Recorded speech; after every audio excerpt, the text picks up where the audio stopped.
Pessoal, o tema que nós vamos abordar hoje é infertilidade conjugal. Quais os aspectos que vocês precisam sair do curso de medicina sabendo? Primeiro, como que define infertilidade, como que a gente vai individualizar a investigação do casal, baseado nos fatores que fazem com que haja melhor ou pior prognóstico de ocorrer uma gestação natural, saber quando que a gente deve investigar um casal, quais são os exames que devem ser solicitados na investigação básica e inicial da infertilidade conjugal e saber os princípios que norteiam o tratamento. Não dá para a gente falar sobre todo o tratamento da infertilidade, que isso é coisa demais, mas os princípios, isso vocês precisam saber. Então vamos começar por definir infertilidade conjugal.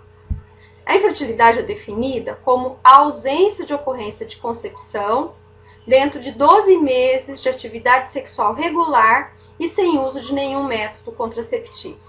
Em lugar nenhum vai estar escrito quanto que é atividade sexual regular, mas do ponto de vista de otimizar o sucesso reprodutivo, a gente considera como sendo ideal 2 a 3 relações por semana.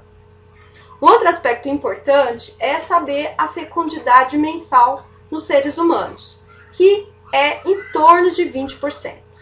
Assim, se um casal tem relação sexual desprotegida por 12 meses, a gente espera que ao final de um ano, aproximadamente 80% dos casais tenham engravidado. O outro aspecto fundamental é saber que a infertilidade é uma doença de elevada prevalência, que acomete de 10 a 15% dos casais em idade reprodutiva. E desses casais, aproximadamente 1/3 vão precisar de algum tratamento de reprodução assistida para tentar engravidar. E quais que são os fatores que devem ser sempre levados em consideração na hora de individualizar a investigação? Em primeiro lugar, é importante a gente saber que atualmente não existe sempre o mesmo fluxograma de diagnóstico que deve ser seguido na mesma sequência para todos os pacientes. De maneira geral, é fundamental avaliar se a mulher está ovulando, avaliar o fator masculino e se existe ou não permeabilidade tubária. Só que não se deve despender tempo demais realizando exames que podem ser desnecessários, porque o retardo do tratamento pode prejudicar o prognóstico daquele casal. Então, hoje, a gente considera que a conduta deve ser baseada no prognóstico individualizado de cada casal. E, se houver acesso aos procedimentos de reprodução assistida, que cada vez têm mais sido utilizados, isso é um outro fator que deve ser levado em consideração. Então, o que tem que ficar na cabeça?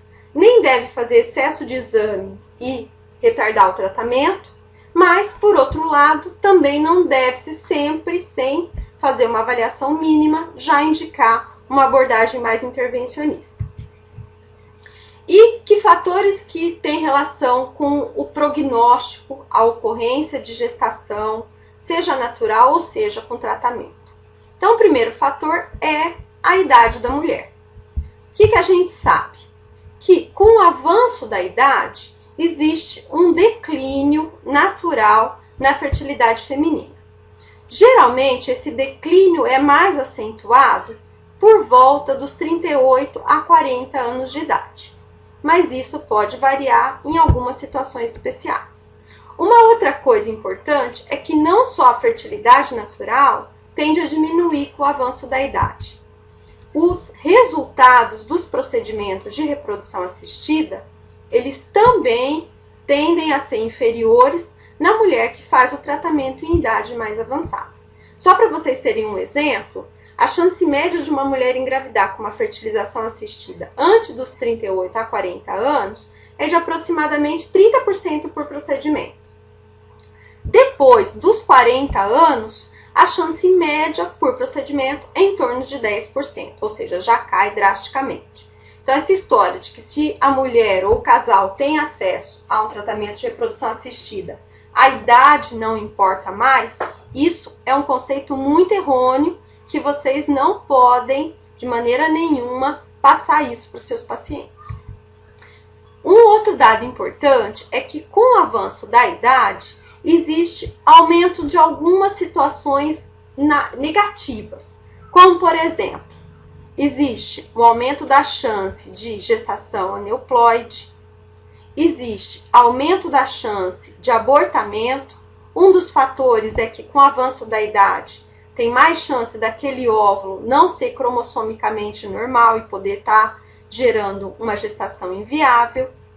E, como a gente disse anteriormente, tem um declínio natural da fecundidade. Então, isso é importante na hora que vocês estão ali, como médicos generalistas, fazendo a orientação reprodutiva de uma mulher. Existem também algumas doenças gestacionais que têm maior prevalência com a mulher com idade avançada. Entre elas, a pré-eclâmpsia, tem maior ocorrência de cesárea do que em mulheres mais jovens e maior mortalidade perinatal. Então, isso tem que ser levado em consideração e uma mulher com idade mais avançada, geralmente ela vai precisar de uma conduta mais intervencionista ou mais rápida e não, muitas vezes, se postergar muito a indicação de um tratamento mais específico da infertilidade. Qual que é o outro fator que é importante do ponto de vista de prognóstico e que é fácil de ser obtido com a história clínica? É quanto tempo que o casal está tentando engravidar e não conseguiu. Então, nesse sentido, é só importante que na hora da história clínica, vocês não perguntam há quanto tempo que o casal quer engravidar. Por quê? Porque existem casais que têm atividade sexual desprotegida, sem uso de nenhum método, há bastante tempo, mas eles só começam a contar a partir do momento que eles querem a gravidez. Então, a melhor forma da gente perguntar é há quanto tempo que vocês têm relação sem uso de um método contraceptivo efetivo. E em relação ao tempo de infertilidade, o que a gente tem de dado? Aquele casal que procura um serviço porque está há 12 meses tendo relação e não conseguiu engravidar, tem até o 36 meses, ou seja, nos próximos 2 anos, cerca de 38% de chance cumulativa de gravidez. Após 36 meses, como vocês podem ver aqui nesse gráfico, se atinge mais ou menos esse platô. Então, como interpretar isso? Se o casal está tentando engravidar há mais de 3 anos, a chance dele vir a ter uma gestação espontânea é menor. Então, tentar ter uma conduta mais rápida. Um outro fator, ou outros fatores que são importantes para a gente definir o prognóstico do casal, é se a gente já tem algum fator conhecido de causa da infertilidade. Entre os fatores, um que a gente pode aí exemplificar, é aquela mulher que tem endometriose avançada, que vocês veem um ovário com endometrioma, que é um cisto endometrióide, e essas pacientes têm uma tendência a ter piora do prognóstico, seja de gestação natural, seja do tratamento de reprodução assistida. Mas é importante destacar que não é porque a mulher tem endometriose avançada que necessariamente ela vai ser infértil. Isso não é verdade. Ela pode, eventualmente, vir a engravidar naturalmente.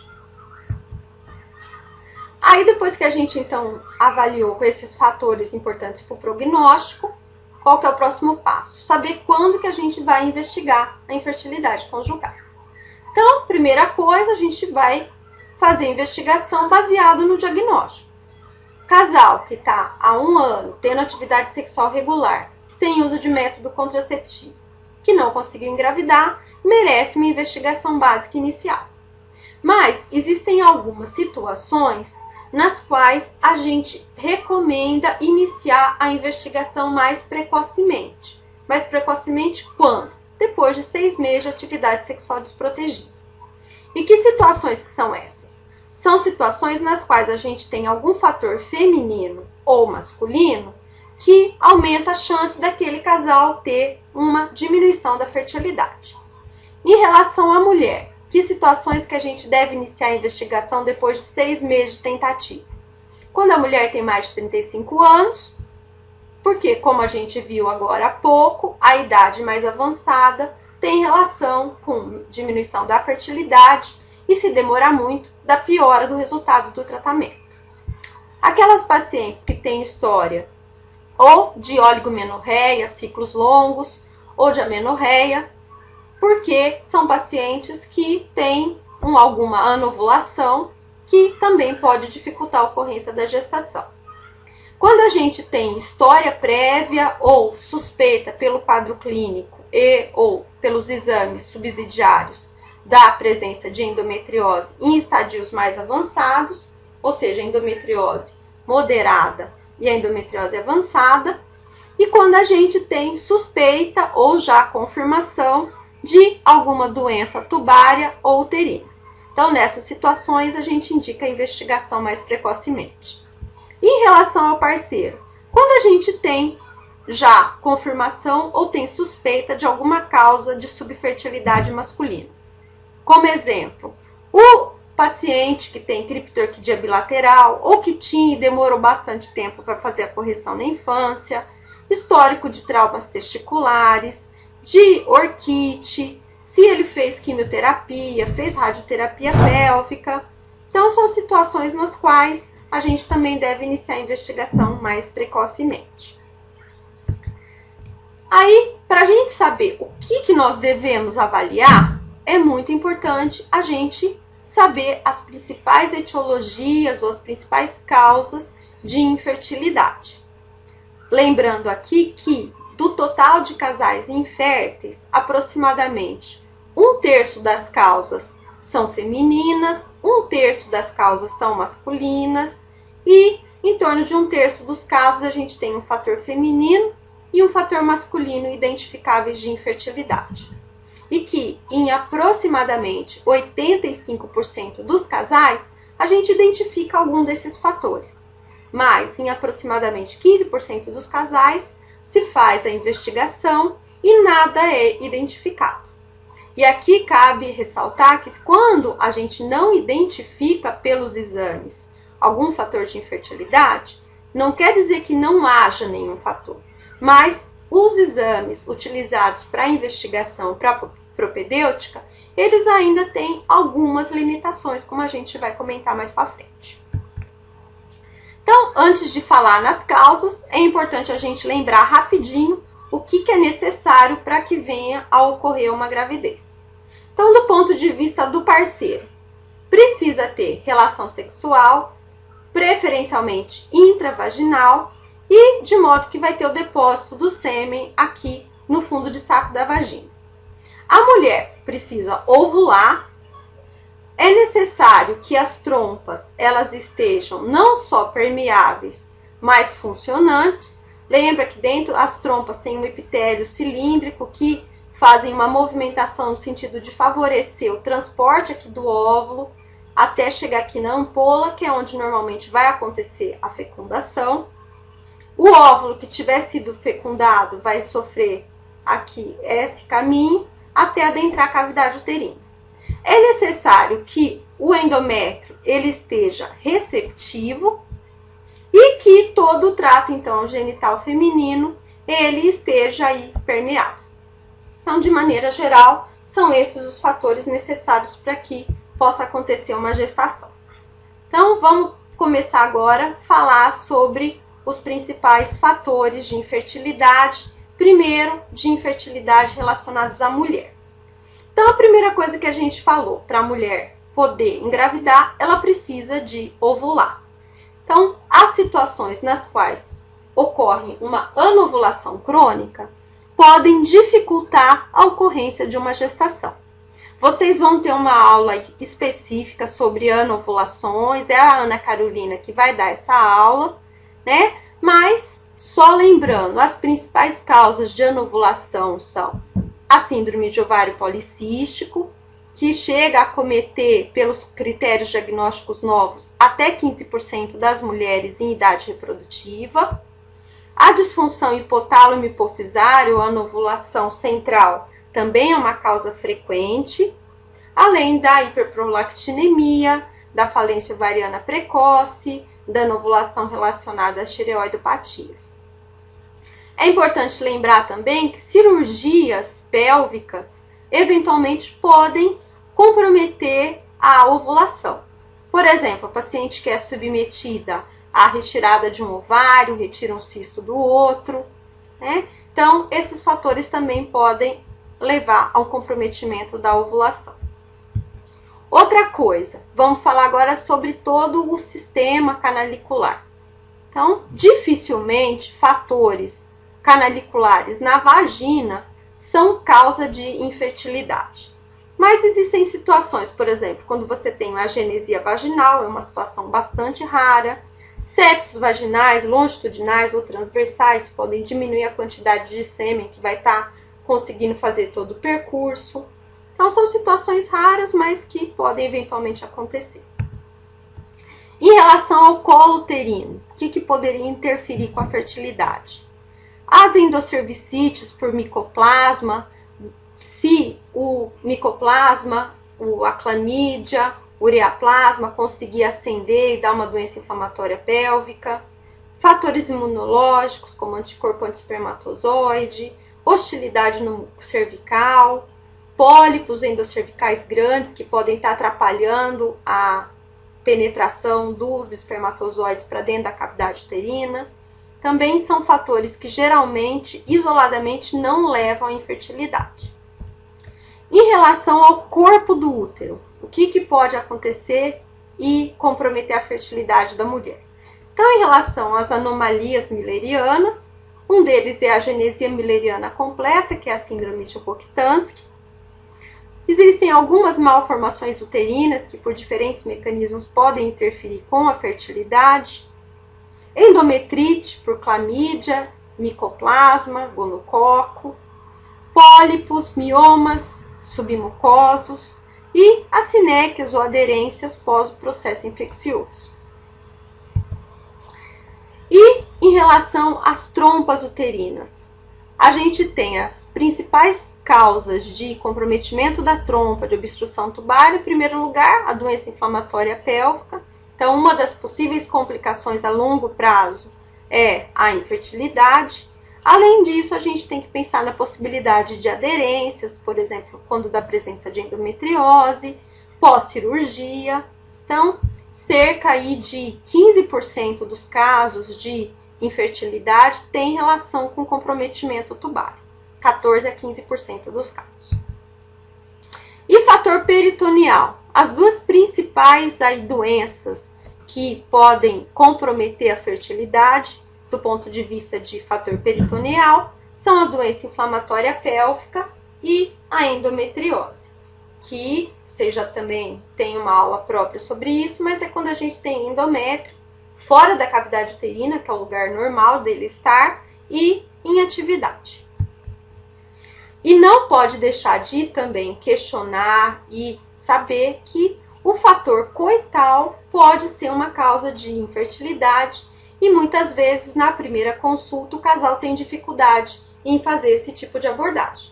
Então existem algumas pacientes que têm vaginismo que pode ou impedir a penetração vaginal ou às vezes dificultar. Então isso precisa ser investigado na hora da história clínica. Um outro fator também, a gente não pode desconsiderar que o excesso de ansiedade, sentimentos de culpa, o excesso de estresse associados ao quadro de infertilidade, por diferentes mecanismos também, inclusive por comprometimento da ovulação, podem também interferir aí com a fertilidade do casal. E do ponto de vista aí do parceiro, quais os principais fatores de infertilidade? Para facilitar do ponto de vista didático, a gente subdivide em 4 fatores. Os fatores pré-testiculares, os testiculares, os pós-testiculares e o fator coital. Agora, em seguida, eu vou falar rapidamente sobre cada um deles. Fator pré-testicular. Qualquer alteração no eixo hipotálamo, hipófise testicular que comprometa a espermatogênese. Merece destaque aqui que algumas doenças sistêmicas, dependendo do estágio de evolução, como diabetes mais avançado, podem ser consideradas entre os fatores pré-testiculares de infertilidade masculina. Fator testicular. Quando o problema que está levando ao comprometimento da fertilidade masculina é o comprometimento da espermatogênese, da produção de espermatozoide. Por exemplo, A agenesia testicular, que é uma situação bastante rara. A criptorquidia, quando foi corrigida tardiamente ou às vezes não foi corrigida até a idade adulta. As infecções, é que a gente pode dar destaque para parotidite ou para cachumba, quando acontece no período pós-puberal. Pós-cirurgias, traumas testiculares, câncer de testículo. Então, uma série de fatores podem comprometer a espermatogênese no nível do testículo. E os fatores pós-testiculares, o que é isso? Obstrução em qualquer ponto do sistema aqui de condução dos espermatozoides. Então, pode ser aqui no epidídimo, pode ser aqui no ducto deferente, em nível de vesícula seminal ou em nível aqui de próstata. O que a gente pode ter? Uma coisa importante que é interessante só de vocês saberem, que existem situações, por exemplo, quando tem mutação do gene da fibrose cística, que pode ter uma agenesia do ducto deferente. É uma situação rara, mas eventualmente é um fator também aí de infertilidade. E por último, o fator coital. O mais frequente que a gente encontra no mundo de hoje, esse mundo maluco, é a frequência reduzida de atividade sexual. Agora, existem situações em que existe ejaculação precoce, às vezes a ejaculação é fora da vagina, e disfunções sexuais múltiplas, como até mesmo impotência. Então, isso também precisa ser investigado com jeitinho, tanto em relação à mulher como em relação ao homem. Relembrando aí rapidamente quais são as principais causas de infertilidade masculina e feminina, vamos então passar a qual que é a propedêutica ou investigação básica da infertilidade conjugal. Isso, gente, todo médico generalista precisa saber, porque como a gente acabou de falar, a prevalência da infertilidade ela é alta e a paciente, o casal, vai procurar inicialmente o médico generalista, ou na unidade de saúde, na saúde da mulher, nos núcleos de saúde da família. Se a mulher vai procurar o seu ginecologista. Então, o básico todo mundo tem que saber. A conduta mínima da infertilidade conjugal, segundo o último guideline da Sociedade Americana, que foi divulgado no ano passado, em 2012, prevê o quê? Que deve ser feita uma avaliação da história reprodutiva e uma análise seminal, o espermograma. Deve ser feita a avaliação na história reprodutiva e a avaliação da ovulação, que deve ser feito por meio de uma história clínica, que a gente vai comentar o que deve perguntar, e dosar progesterona naquela mulher que tem ciclo regular cerca de 7 dias antes do primeiro dia do próximo ciclo. E avaliar a permeabilidade tubária, ou pela esterossalpingografia, ou pela laparoscopia com cromotubagem. Quando usar um ou outro, a gente vai ver agora para frente. Vamos começar pela avaliação do fator masculino. Então, uma história clínica deve ser feita, pelo menos, quanto tempo que tem de duração da infertilidade, se aquele indivíduo já foi pai ou não, se é ou não dessa parceira, se tem alguma anomalia congênita, exposição a fator de risco, aqui tem que perguntar sobre consumo de álcool, tabagismo, uso de drogas ilícitas, se ele tem algum antecedente de uma doença febril prolongada. Lembrar que se tem uma doença febril prolongada, a gente não deve colher um espermograma com pelo menos 3 meses desse episódio, porque senão ele pode vir alterado e não ser o que é o mais frequente no dia a dia desse homem. Quando que se iniciou e como que foi o desenvolvimento puberal, os hábitos, as cirurgias pregressas a que foi submetido, se tem algum histórico importante de trauma, de testículo ou de torção de cordão espermático, perguntar rapidamente sobre os hábitos e história sexual, lembrar daqueles fatores coitais de infertilidade, sobre os antecedentes infecciosos, especialmente se tem algum histórico de uma cachumba, depois aí do desenvolvimento puberal, ou alguma infecção testicular, e outros fatores. Se vocês quiserem mais detalhes disso, tudo que eu estou falando vai estar resumido, com um pouquinho mais de informação também, no capítulo que vem como bibliografia complementar, que eu espero que todo mundo leia com atenção. O exame físico. No Brasil, geralmente, o ginecologista, se for quem está fazendo atendimento inicial, não costuma fazer o exame físico do homem. Então, o que a gente vai fazer? Se o espermograma vier alterado, a gente recomenda que passe por uma avaliação com o urologista para ele ser submetido a um exame físico adequado. O exame que a gente deve pedir inicialmente é o espermograma.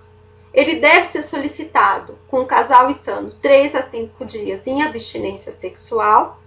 Lembrar que se tiver tido um episódio febril prolongado, tem que esperar 3 meses para pedir o exame. Quais que são os parâmetros de normalidade? O volume normal a partir de 1,5 ml, o pH normal a partir de 7,2, a concentração normal a partir de 15 milhões por ml. A motilidade, a gente parou de usar de 2010 para cá, com o último manual da OMS, aqueles tipos A, B, C e D, que foi o que eu falei para vocês quando a gente deu a aula aí no 4º ano. Atualmente a gente só fala se é móvel ou não e se a motilidade é progressiva ou não é progressiva. Motilidade progressiva eram os antigos A e B. Então, normal, pelo menos 32% de formas com motilidade progressiva. Em relação à análise da morfologia, é importante destacar que a morfologia, segundo a OMS, a que tem que ser feita é a morfologia estrita, a morfologia de Kruger. Desde 1999 que o manual da OMS fala que tem que usar a morfologia de Kruger. Então, não é aceitável fazer a morfologia não estrita. E atualmente, o que a gente considera como normal é se pelo menos 4% dos espermatozoides tem morfologia estrita normal. A vitalidade normal é a partir de 58% e tem que ter menos de 1 milhão de leucócitos por ml de sêmen. Uma coisa importante, gente, só para ninguém esquecer, é que esse é o último manual da OMS, que foi publicado agora no meio de 2010. E para que a gente diga que um espermatozoide é normal, tem que ter avaliado a cabeça do espermatozoide, a forma, tem que ter medido, tem que ter sido avaliada a peça intermediária e medida e as características da cauda. Se o laudo do exame que vocês pegarem não é com morfologia estrita, ele não presta para prognóstico em relação a essa variável. Se, eventualmente, um espermograma vier alterado, o que a gente vai fazer? Vai esperar pelo menos 2 a 3 meses e vai repetir o espermograma. Ele vindo alterado novamente, deve encaminhar esse paciente para ser avaliado por um urologista e para avaliação específica.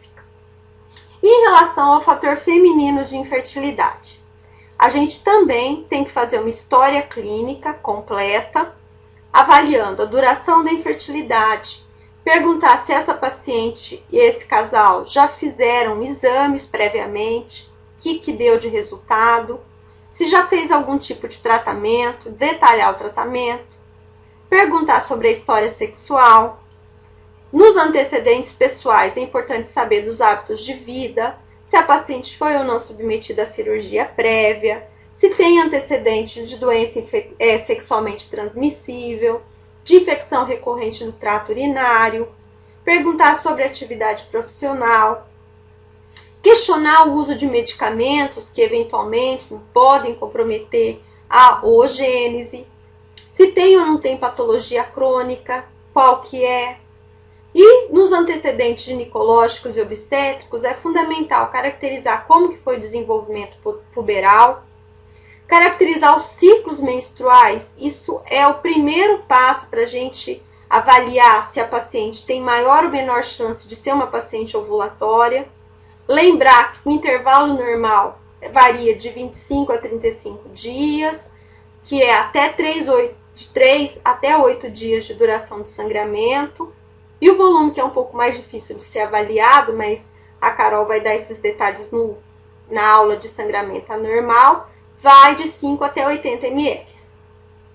É importante caracterizar se a paciente tem ou não tem sintoma pré-menstrual e se ela já engravidou previamente, quando que foi que aconteceu a gravidez, se foi ou se não foi do atual parceiro, como que foi a evolução dessa gestação, se ela abortou, se teve algum quadro de infecção, se teve parto, se teve alguma intercorrência no parto ou no puerpério, se ela amamentou ou não. Então, esses dados a gente precisa colher na hora de fazer uma história clínica completa. Também proceder ao exame ginecológico e exame físico completo. Então, depois que a gente fez a história clínica, fez exame físico geral, exame físico ginecológico, a colpocitologia, ela vai ser colhida com a mesma periodicidade que uma paciente que não é infértil. Então, ser infértil não muda em nada a frequência de coleta do exame. E a gente recomenda a realização de um ultrassom pélvico transvaginal de rotina. O ultrassom pélvico, ele permite a gente avaliar, primeiro, se tem ou se não tem alguma imagem que sugira uma dilatação importante nas trompas. Permite avaliar se tem ou não imagens anormais nos ovários, que podem, por exemplo, sugerir um endometrioma ovariano. Permite avaliar o tamanho do útero, o volume, avaliar indiretamente o endométrio. É um exame, então, pouco invasivo, de baixo custo e que é recomendado como parte aí da avaliação do casal. Para avaliar a ovulação, é fundamental a gente caracterizar o ciclo menstrual, como eu já comentei com vocês. Então, a gente precisa caracterizar o intervalo, a duração, o fluxo e a presença ou não de sintomas associados. Se a paciente não sabe informar adequadamente, a gente pede para que ela faça um calendário menstrual por pelo menos 3 meses, mas o ideal seria por um período maior. Para a gente confirmar se ela ovula ou se ela não ovula, a gente pede uma dosagem de progesterona, em média 7 dias antes da data que ela menstruaria de novo. Então, caracteriza o intervalo médio que ela tem de ciclos menstruais e pede essa dosagem de progesterona. Se a paciente eventualmente tem ciclos com intervalos maiores, o que se recomenda é que se faça uma dosagem semanal até ela menstruar. Mas isso a gente não costuma fazer de rotina. Uma outra coisa importante, a dosagem de progesterona, ela serve para falar se a paciente ovulou ou não daquele ciclo. Mas o valor que dá de progesterona não tem relação nenhuma com a qualidade da ovulação. Ou seja, se a paciente tem 3 ou mais de progesterona, quer dizer, ela ovulou.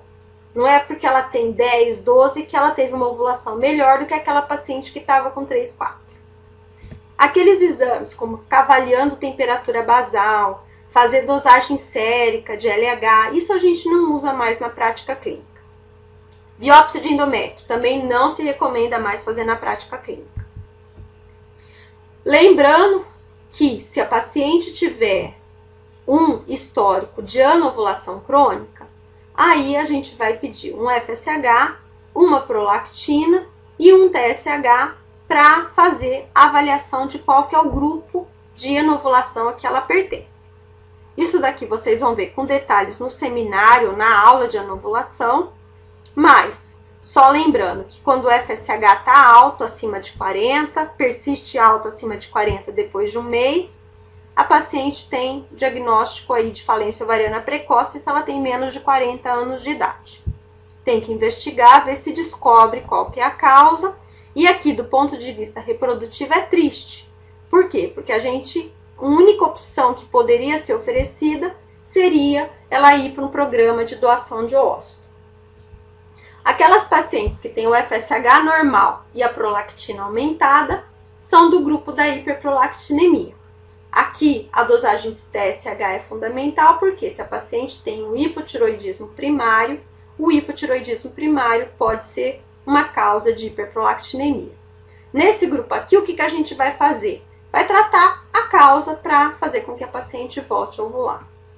Se a paciente tem um FSH baixo, abaixo do limite inferior da normalidade, ela está com quadros de insuficiência hipotálamo hipofisário.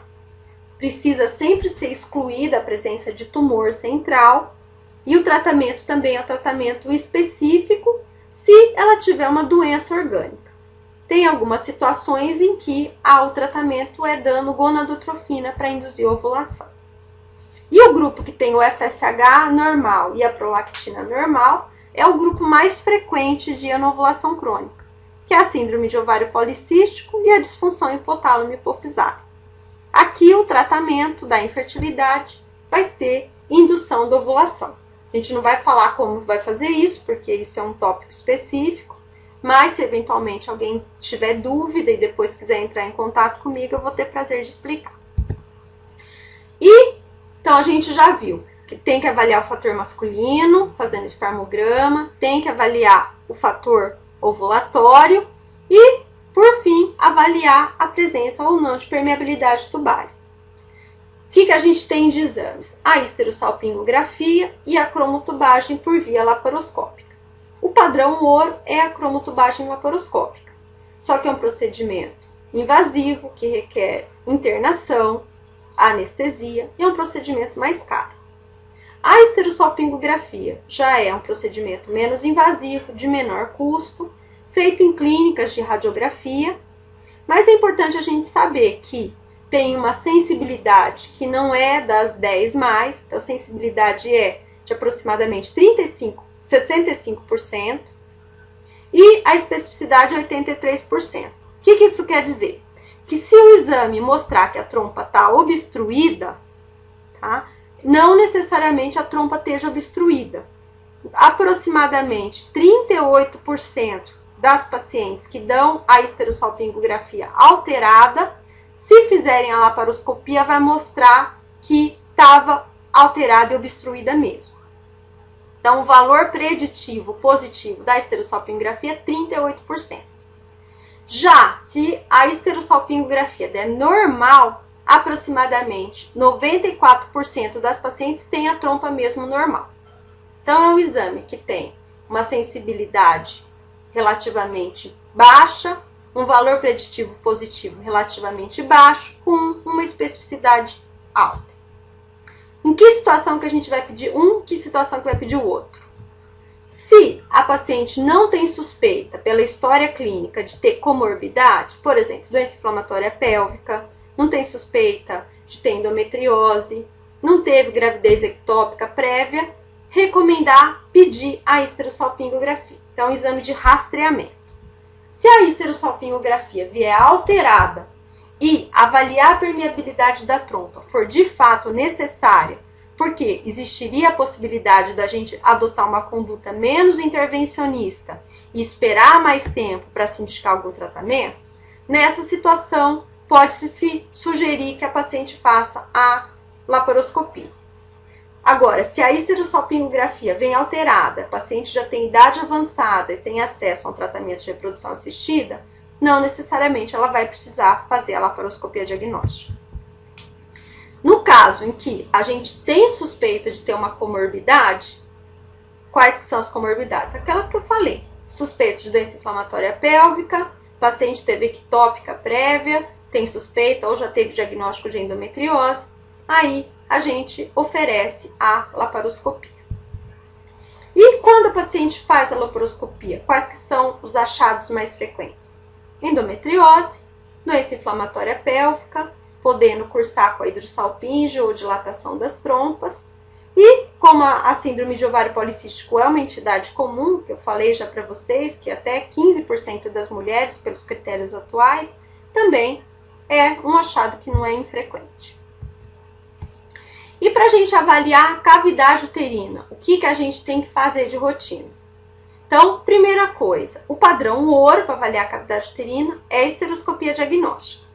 Só que, se a paciente não tem sangramento uterino anormal, tem um ultrassom transvaginal normal, não tem suspeita de alteração da cavidade pela histerosalpingografia, a chance que ela tenha alguma alteração que só a esteroscopia permitiu identificar é pequena. E além disso, a gente não tem estudos que falam que fazer a correção de determinadas alterações na cavidade uterina de fato melhorem a chance de gestação natural. Então, por conta disso tudo, a gente não faz de rotina indiscriminadamente para todo mundo a esteroscopia diagnóstica. Então, só que resumindo, Na investigação básica, a gente faz a análise seminal. Se o exame der alterado, repete em 3 meses. Uma coisa que eu não falei antes, mas que é interessante, é que se vier muito alterado, por exemplo, não vem espermatozoide nenhum na amostra, vem com azospermia, a gente não vai esperar 3 meses, já encaminha mais precocemente. Segundo ponto, avaliar se a mulher está ovulando, pela história clínica e uma dosagem de progesterona. Se ela não estiver ovulando, a gente tem que fazer o diagnóstico diferencial da causa da não ovulação. Terceira coisa, avaliar a permeabilidade tubária, ou pela esterossalpingografia ou pela cromotubagem com a laparoscopia. Naquelas pacientes que têm mais de 35 anos de idade, naquelas pacientes que têm histórico familiar de menopausa precoce, que já tiveram cirurgia e tiraram um ovário, ou que tem algum fator que possa ter feito com que ela diminua mais precocemente a reserva de folículo nos ovários, a gente deve fazer uma dosagem do FSH no 3º dia do ciclo e pelo ultrassom transvaginal contar os folículos que ela tem antrais. São aqueles pititinhos de 2 a 9 milímetros, porque isso nos dá uma ideia de como que está a reserva dela de folículo, que isso é importante tanto para o prognóstico de gestação natural, como para o prognóstico se ela for submetida a algum procedimento de reprodução assistida. E existem outros exames, mas que aí a gente vai ter que individualizar caso a caso, e que isso é do âmbito do médico especialista, não do generalista, que é o que, quando vocês concluírem o 6º ano, a gente espera que vocês tenham a formação bem generalista.